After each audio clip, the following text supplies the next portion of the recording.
జనవరి 1కి ఈషా ఫౌండేషన్‌లో ఇంత క్రౌడ్ ఉంటుందని అస్సలు ఎక్స్‌పెక్ట్ చేయలేదు. ఇంకా 31 నైట్‌కి మనమైతే ఈషా ఫౌండేషన్ రీచ్ అవ్వలేకపోయాం మున్నార్ నుంచి. ఈషా ఫౌండేషన్ రీచ్ అవ్వాలి అంటే కోయంబత్తూర్‌లో గాంధీపురం అలాగే ఉక్కడం బస్ స్టాండ్ నుంచి 14D బసెస్ అయితే ఉంటాయన్నమాట. పర్ పర్సన్‌కి 40-50 రూపీస్ అయితే చార్జ్ చేస్తారు. బసెస్ టైమింగ్స్ అయితే స్క్రీన్ మీద ఇచ్చాను, ఒకసారి చెక్ చేయండి. యోగా సెంటర్ నుంచి ఆదియోగి స్టాచ్యూ వరకు బుల్లకార్ట్ రైడ్ అయితే ఉంటుంది. పర్ పర్సన్ 10 రూపీస్ చార్జ్ చేస్తారు. ఎక్స్పీరియన్స్ మాత్రం చాలా బాగుంటుంది, ఖచ్చితంగా ట్రై చేయండి. ఈషా ఫౌండేషన్‌లో మెయిన్‌గా మనం చూడాల్సింది ఆదియోగి స్టాచ్యూ అలాగే యోగా సెంటర్. ఇంకా యోగా సెంటర్‌లోకి మనకైతే మొబైల్స్ అలాగే ఎలక్ట్రానిక్ గ్యాడ్జెట్స్ అయితే అలో ఉండదనమాట. ఇంకా అక్కడే లాకర్‌లో పెట్టేసి యోగా సెంటర్‌లోకి అయితే వెళ్ళిపోయాం.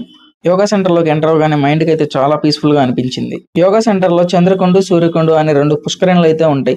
మెన్స్‌కి వచ్చేసరికి సూర్యకుండు అలాగే లేడీస్‌కి వచ్చేసరికి చంద్రకుండు. ధ్యానలింగం అలాగే లింగభైరవి టెంపుల్స్ అయితే ఉంటాయి లోపల. ఆదియోగి స్టాచ్యూ దగ్గర అయితే అసలు మెయింటెనెన్స్ లేదు. వీళ్ళు చూడండి అసలు ఎలా ఫొటోస్ దిగుతున్నారో ఆ పిల్లర్స్ పైకి ఎక్కల్లా.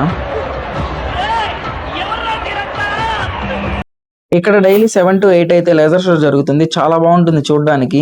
లేజర్ షో అంతా కంప్లీట్ అయిపోయిన తర్వాత హారతి ఇస్తుంటే అది తీసుకొని ఇంకా కోయంబత్తూర్ అయితే రిటర్న్ వచ్చేసాం. ఇంకా నెక్స్ట్ డే విజయవాడకి ట్రైన్ ఉంటే మనమైతే ఇంకా విజయవాడ అయితే రీచ్ అయిపోయాం.